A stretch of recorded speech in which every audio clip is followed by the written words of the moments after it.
Hello, everyone. Today it is my honor to interview Ebony McDonald, who graduated with her Master's of Science in Library Science from SILV in 2015. Ebony, again, thanks so much for taking the time to talk with our students and give some of your insights. My first question for you is, could you start by giving a brief overview of your career since graduating at SILV? Okay. So I graduated from sales in December 2015. And I remember starting to try to look for good jobs while I'm finishing up my thesis that fall. And I just remember feeling very overwhelmed by the idea, reading these job ads and seeing like 40 hours a week with all I was trying to do at the time as a grad student.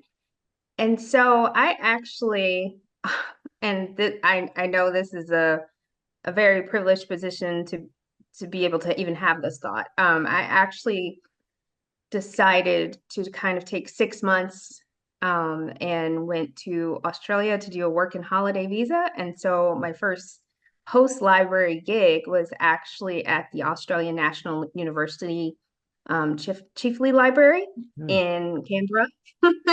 I reached out to the director there and just described that I'm interested in doing this work and holiday visa, which is a special type of visa for, as an American, you can qualify if you're under 30 for this 1 year visa that entitles you to be able to work for up to 6 months at a time in Australia, basically paying for your stay there.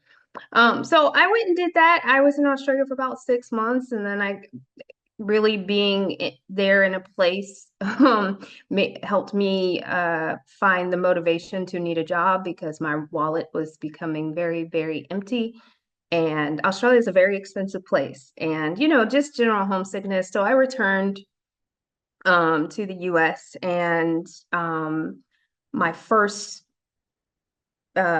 position as a librarian in the United States was a part-time librarian at community college, just about an hour from where I'm from Charlotte, North Carolina. So from where I lived there. And that was a great job. It was a way to kind of get an intro into the professional world. It's a new status, credential librarian. And it being such a small campus and such a small town, it really kind of helped me build some professional confidence too. And so 18 months after graduating in July 2017, I got my first full-time librarian position. I was the research and learning librarian at Salem College in Winston-Salem, North Carolina. And I stayed there for 18 months. Then I moved on to a residency at Louisiana State University. Um, and then from there, so basically 2016 to 2022, I was in academic libraries. And then in 2022, I moved on to military libraries and I moved from Baton Rouge to Guam, which is in the Pacific. It is actually between Papua New Guinea and Japan. So I was back in the Australian time zone basically. And then recently, as of February, I've moved on to a military base library in Turkey. When you were a student, did you know what kind of library you wanted to work in, or did that change over time? Just curious about your thought process there. No, not at all. Actually, I was pretty lost. What led me to library school was actually as I was graduating undergrad. So my undergrad, I have a BA in history and international studies. And I was very interested in federal service with that degree. But a lot of federal jobs, most federal jobs, you need full-time experience before you go into those jobs. And I was also thinking I do also want to get a graduate degree. And some of the representatives from the one agency I was most obsessed with, which was the State Department, said, well, if you did the Foreign Service path, there wouldn't really be an opportunity for you to get the graduate degree. So if that's what you really want to do, go do that first. So I started asking grad students that I had studied abroad with how did they choose their programs or whatever. And one girl and I got into a conversation about librarians. And so I literally Googled library science, North Carolina, and UNC Seals popped up. We're number 1. And I was just like, oh, okay. So I applied and I never worked in a library. The closest I came to working in a library, which I actually wrote this on my statement of interest for the application to Stills, was in elementary school. So I was raised a Jehovah's Witness. And so in elementary school, like it's sent to the library during, any holiday or birthday celebrations. And so the librarians would, put me to work. That's the closest library experience I had prior to applying. So yeah, getting there and I had really no clue what I wanted to do. I had no clue really about I had read some things, but the work of libraries and the actual work of libraries and the actual work of librarians, I really did not know what possibilities existed.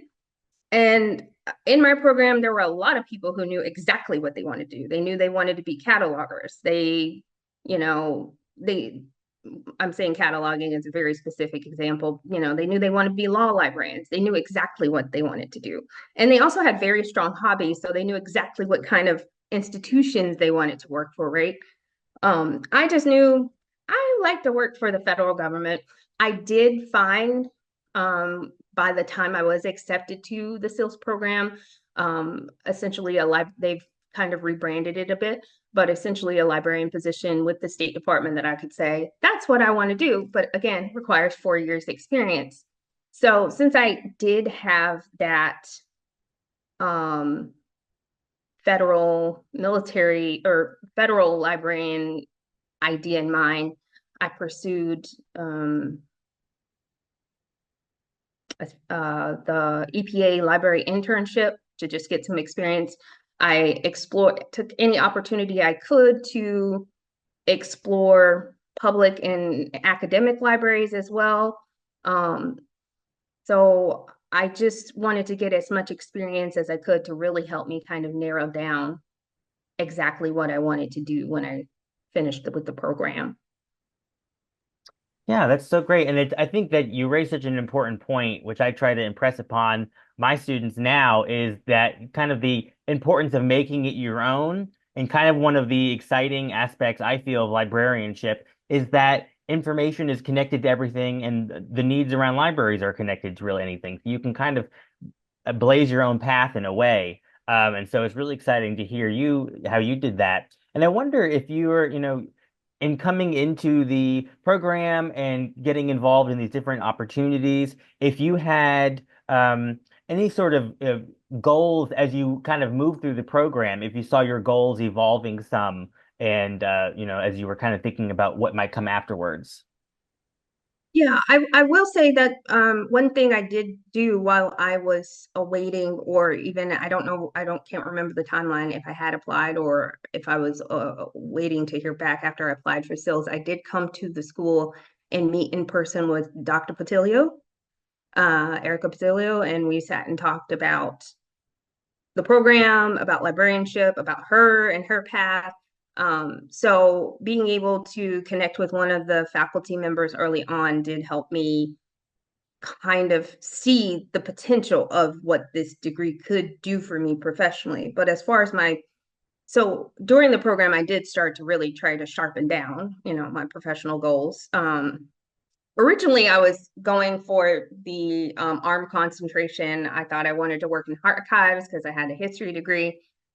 Um, but then over time, that kind of switched to diversity in libraries. I joined the diversity committee within the department. There was a lot of opportunities around diversity in libraries at the time I was there. And I also knew, having studied abroad, having studied, done international studies, being interested still in the State Department, that I also was interested in international librarianship. But the main thing for me was my main goal while I was at SILS was just getting as much experience as possible. So I did a field experience. I volunteered at Duke at the Rubenstein Library in archives just to see what they actually do, because it's one thing to read it and it's another thing to actually do it, practice.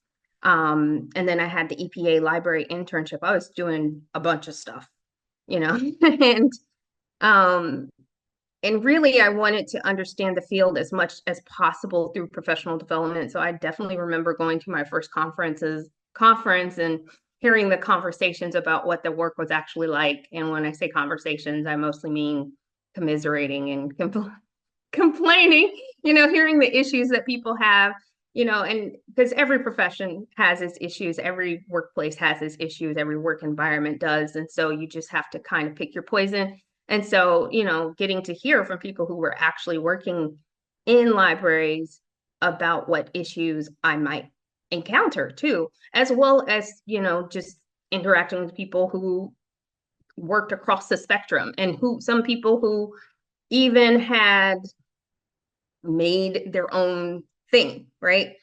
So one of the things that really appealed to me about the library science degree was the potential flexibility, and libraries exist everywhere across the world. So really trying to find a way to everything from my undergraduate education to my personal interests to my desire to have the flexibility to find a position anywhere in the world potentially. Um, all of those shaped my professional goals while I was enrolled at SILS. But the main one was they really honed it into us in two things. They really honed into us, and I'll mention this one right now because it's most relevant, but getting the experience, because you will not get hired without experience. And I was coming in no experience. So like I said, I not only had the internship, but I did the field experience for academic credit and I volunteered. So, because as you guys probably know, on campus jobs in uh, ILS as a profession, it's limited, So sometimes you do have to do that free labor, volunteer somewhere. And that was my main goal, just get the experience. Yes, and speaking of that experience, I wondered if you could talk a little bit more about your first experience in on the job market and starting your first library job after graduating from Phil's.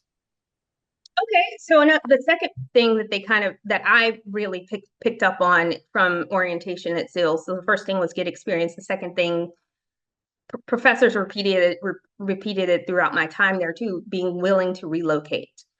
The only people from my program that I know of, and I'm not saying this is actually the case that I know of, right? I haven't taken a survey or anything, that have not been able to obtain a full-time library job, have been unwilling to relocate.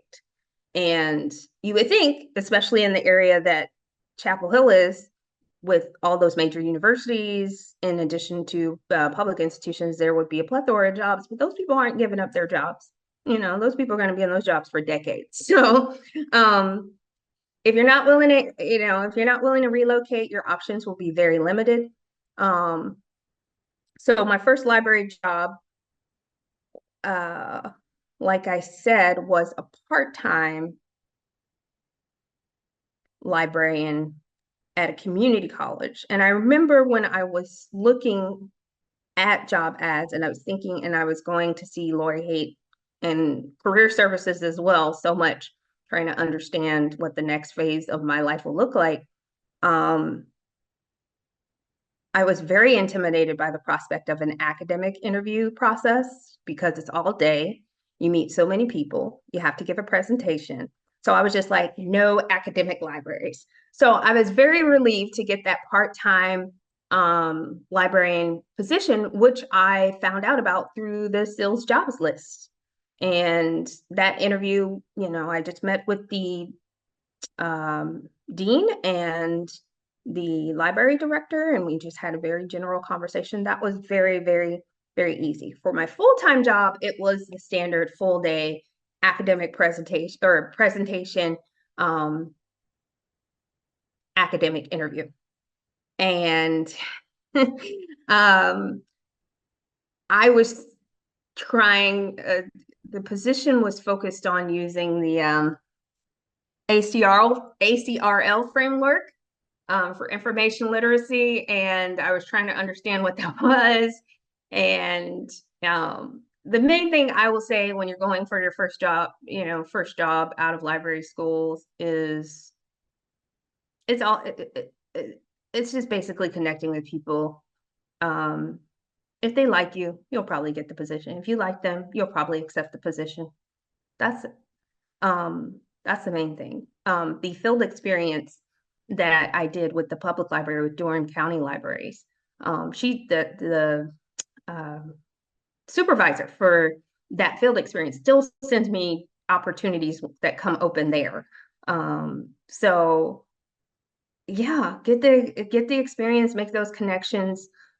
As long as you feel like you can present yourself in the most, I think, authentic way and connect with the people who are interviewing you, there's really not much to worry about. I think all of my jobs prior to federal service, it has been kind of more of a personality thing. And in serving on search committees, when I was at LSU, it has been more of a those conversations, your credentials, of course, but it's more of who best fits in, who feels the best. So, and maybe that's not exactly fair, but we see it all the time that, a lot of jobs, even if someone's the most qualified, if people don't, if it really comes down to that personality connection. I don't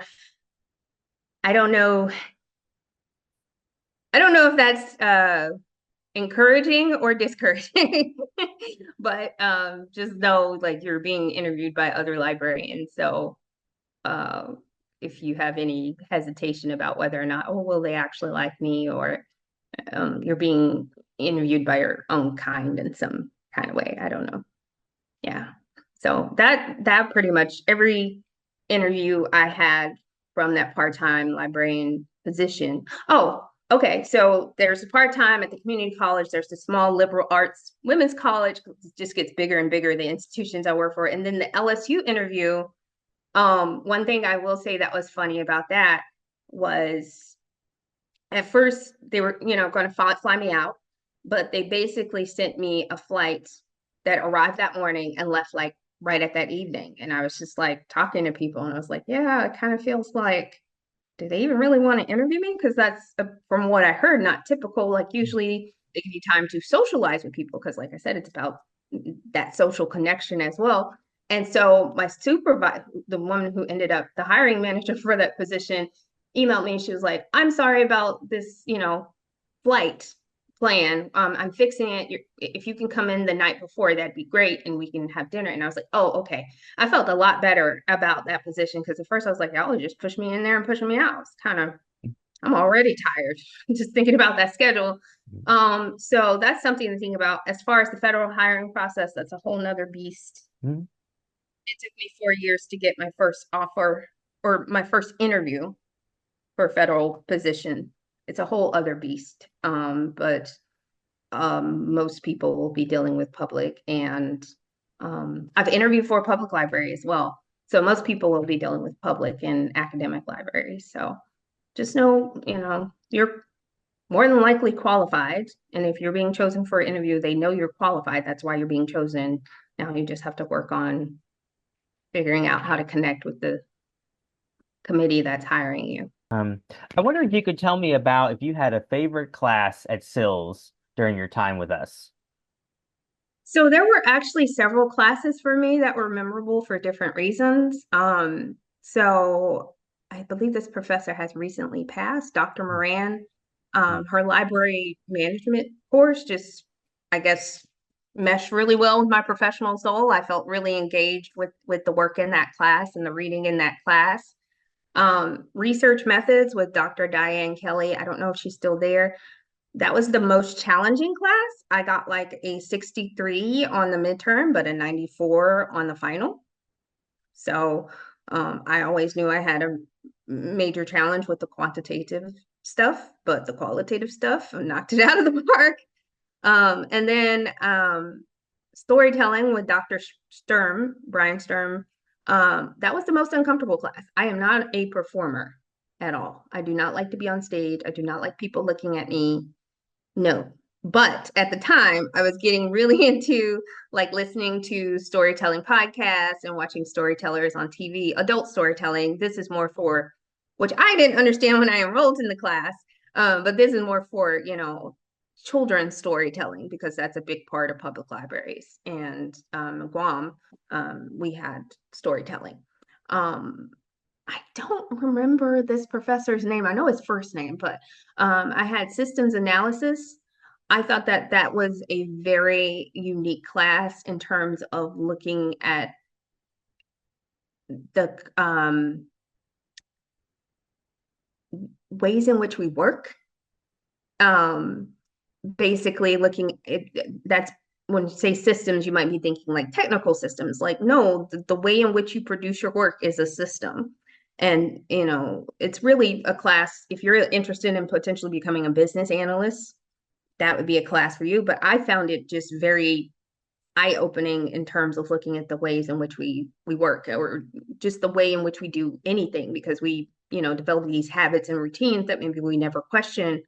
And, you can have, there's actually a way there's several ways to analyze improving things and making them more efficient. And so I was able to take what I learned in that class and apply it to my field experience at Durham County Public Libraries and um, improve up on how they manage their humanities programming membership information. So, and the field experience was in a class with Dr. Ron Burnquist. So, um,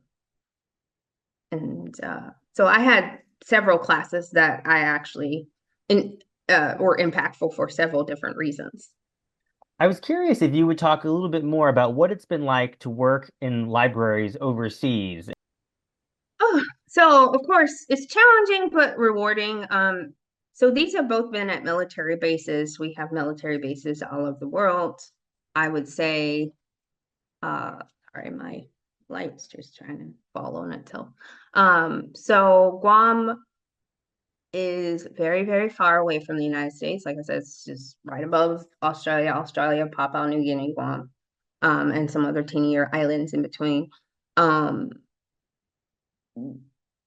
in general, working abroad in a American, because it's military, it's an American serving an American English speaking populace in either a US territory that's very, very far away from the mainland or a literal foreign country that the national language is not English.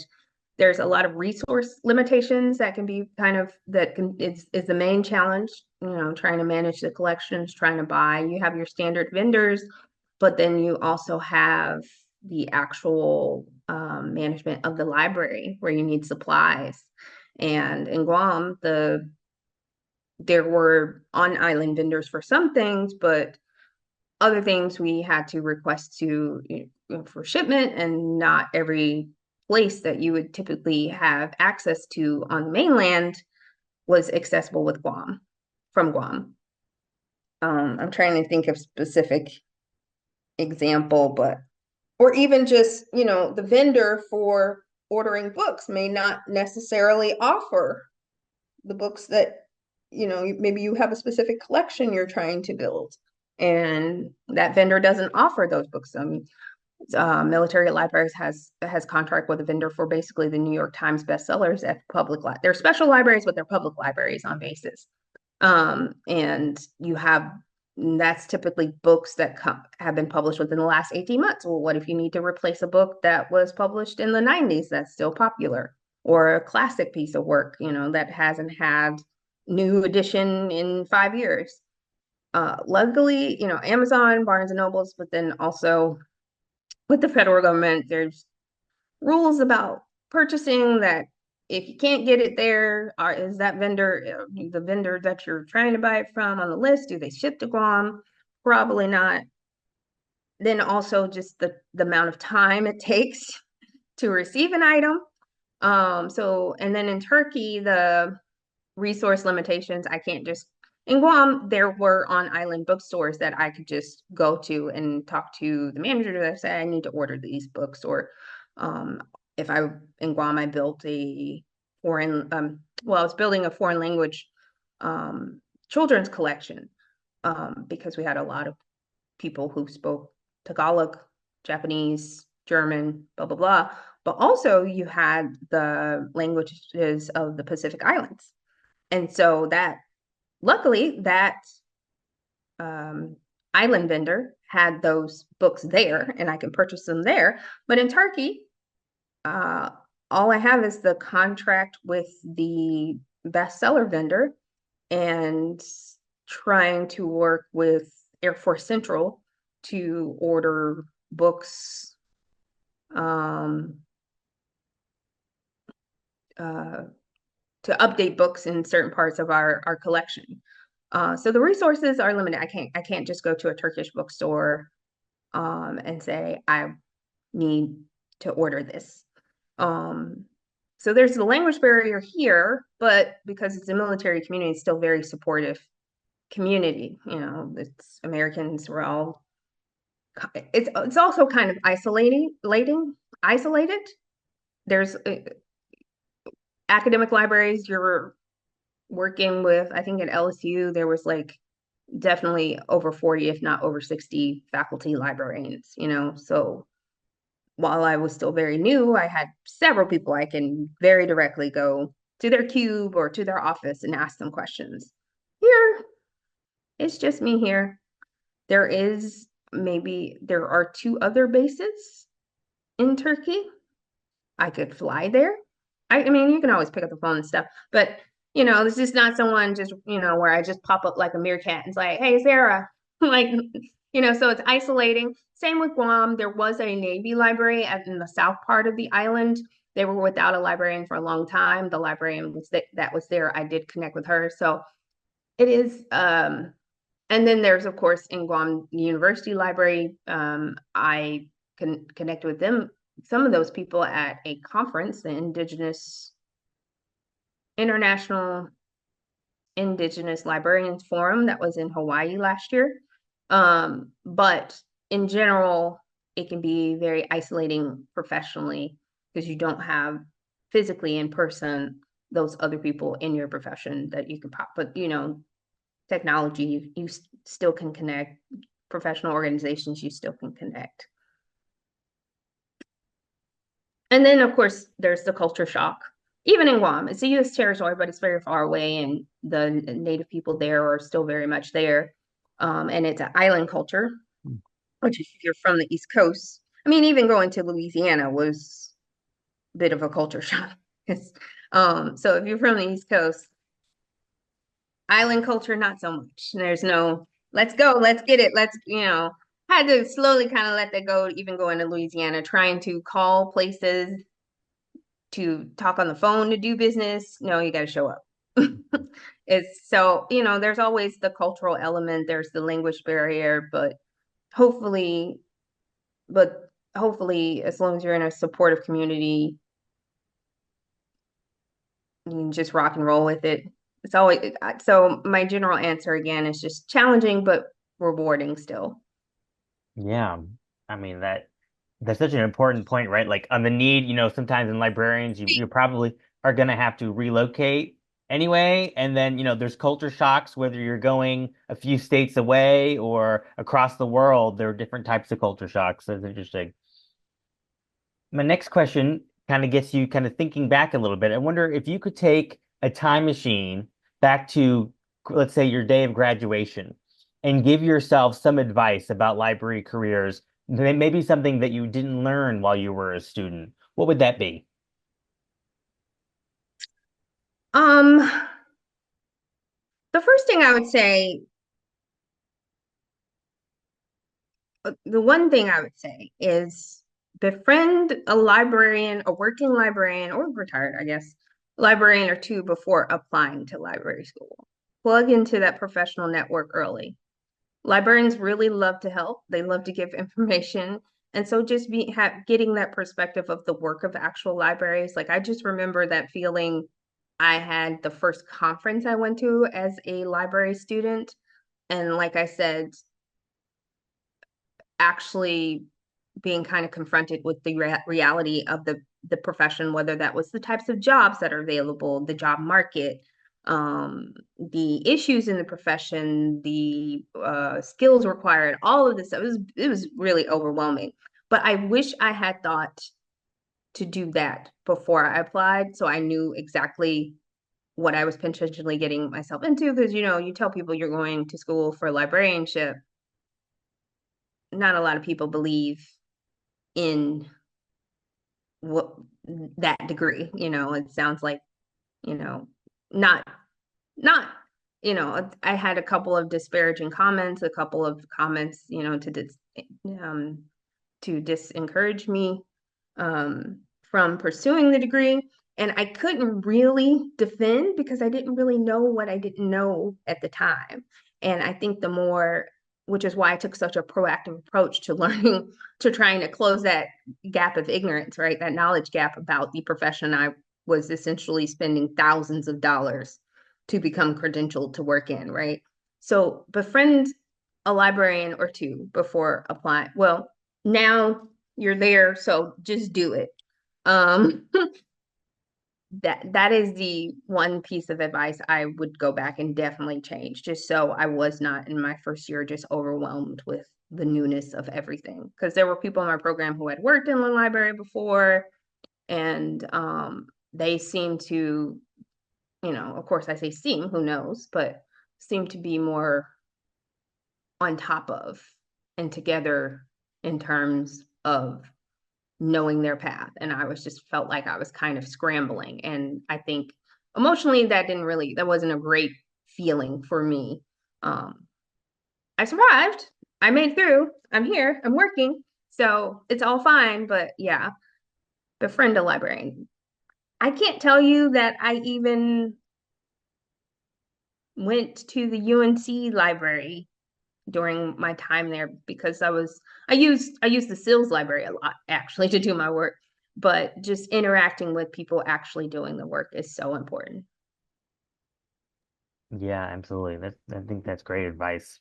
And I wonder if uh, just get now look, now that you are the person that has all this experience and been working in the field for the last decade or so, I wonder what advice you might have for our library students or even any SIL student who is seeking to have a dynamic career like you've had to date. Well, I kind of hinted at this, but my main piece of advice is just keep moving forward in spite of yourself. There will be times that you doubt yourself. There could be times, well, you might have imposter syndrome, as they call it, once you actually get out there and start working.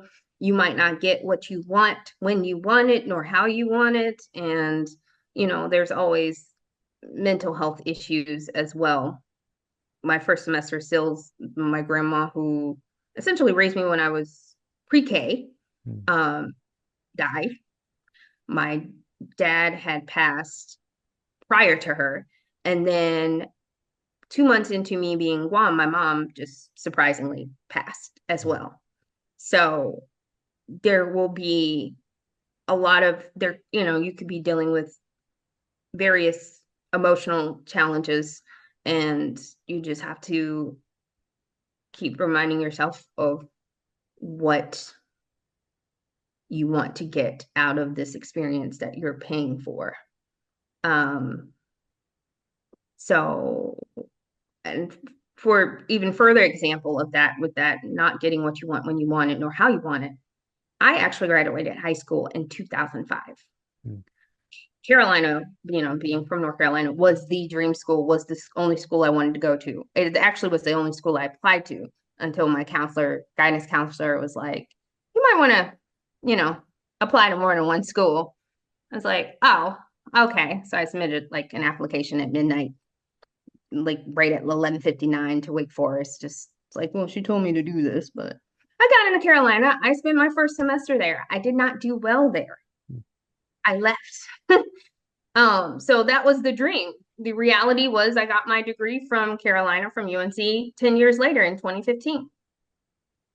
Um, my professional dream was State Department. The reality is right now I'm working for the DoD, two very different uh, agencies, let me say. Um, Also, I don't like being necessarily, I don't know. I don't know what it is. Something about being called a librarian kind of, I don't know, rubs me the wrong way. But I don't mind when patrons see me walking around. It's like, hey, library lady. Yeah, I don't mind being the library lady. It's kind of strange, you know? So, we all have our personal stuff. And I have had been in conversations, even if you have your gripes about the program, I've been in conversations with people who graduated the program who also had difficulties with trying to complete it. Hmm. Just keep moving forward and keep in mind what goals you have for yourself. Also, if you are having difficulties or if you are trying to chisel away at making that goal and making that career, utilize every resource afforded to you. Even in grad, I was kind of jealous of the undergrads when I was at Carolina because they'd be in the quad just having all this fun, and I'm like saddled down with all this work.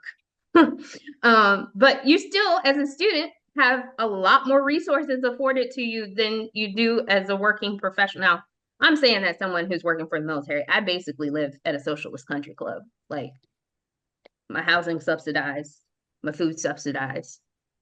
I'm taking this Turkish class that's subsidized. Like I'm saying that in the current situation, but bases are basically like college campus. But as a student, you have, I know Sills has, or hopefully she's still there, Lori Haight. I, that last semester or two, I reached out to her so much. I went to the Career Center. I did all these personality tests and, like professional tests about my professional interest. Strong interest inventory was one of them, Myers-Briggs, all of this stuff to try to understand what kind of career I should be looking for. I also reached out to some of the mental health services on campus. I think the UNC psychology program has kind of a counseling service that is a supervised counseling service where their graduate students provide the service. But then there's also through the hospital, their counseling service as well. So if you are having some struggles, there's fitness, you have gyms, you have nutrition counselors, you have all these things that your student fees are paying for. Hmm. So utilize those resources. Also, continuous professional development. I go to conferences. I'm taking a Library Juice Academy course on cataloging Mhm. because the last time I did original cataloging was 2019, maybe and that was in archives, I was in special collections. So, I just realized that I have a weakness there. I haven't really, done a lot of practice in that. And also boredom is really not an option because the work is diverse. There's plenty of things to do. I think I'm coming up on like my 10th year of actually working in libraries, and I am thinking about doing something different, maybe knowledge management. I took some professional development courses in that. And I'm like, well, that might be something I can pivot to. Um, and then finally, diversify your social network immediately or your professional network immediately. I took interdisciplinaries classes when I was there at Carolina. I did a class in the business school on presentations, which greatly improved my understanding of how to give a good presentation. Um, or even just sit here and talk to you like this. Mhm. Um, what else? There's a grant program. Again, I don't know if this is still a thing, but probably there's a grant program where you can take 12 credit hours of a foreign language, and I think they'll pay for even a study abroad opportunity in that language. I don't know. It was something I found out connecting with, I don't remember her name, but she was like the Latin American specialist librarian at the main library on campus. Hmm. Um, so there's plenty of opportunity there. Get outside of the UNC bubble. I lived right. I lived on Farrington Road, which was like on that 15501. Is that what it was? I lived right on the border of Durham and Chapel Hill, and I went to Durham all the time. There's again, I don't know if this is still a thing, but I can't imagine it not be. There's a bus between Durham or between Duke and Chapel Hill. Get outside of the bubble. Um, go, you get student rates on professional memberships. If Yep. you're interested in federal service, I am on the executive committee for the Federal and Armed Forces Libraries Interest Group, FAFLIC. Hmm. Uh, you can volunteer with us. You can attend our speaker talks to listen to the different types of work. There was a great one, and we recorded them too. There was a great one that got the director of the National Transportation Library. He's like, "Oh yeah, Pete Buttigieg requested blah blah blah." And it's just like, "Oh, that's your life, okay." And he's like, "Yeah." So and he's like a really cool person too. So those are all of my suggestions. Keep moving forward in spite of yourself. Utilize every resource afforded to you while you're still a student and have access to it. And diversify your professional network immediately. Immediately. Find me on LinkedIn, Ebony McDonald. Yes, I don't absolutely. Department of Defense. I think that's how I have my job on there. Yes. Well, this has just been such a wonderful conversation, and I'm glad we've gotten to cover so much ground. And I just want to thank you again, Ebony, for taking the time to speak with me. And I just really want to reiterate one more time just the great advice you had for the students in regards to, getting outside that bubble. I think of it too as the comfort zone. It's very easy to kind of stay in that one spot, but there are so many opportunities at SILS, UNC and the broader library and information science world that people can and should take advantage of. So I'm really glad that you impressed that all upon us. And so again, thank you so much and good luck to you as you move forward. And I just want to say to any students who are watching this that please, feel free to reach out to me and Joseph Winberry. I'm assistant professor here at SILS. Or other faculty and staff. I know people would love to talk with you and other folks. We have a lot of connections with our alumni and others that maybe can provide some insights for you. So thank you so much for taking the time to watch this. And again, thank you, Ebony.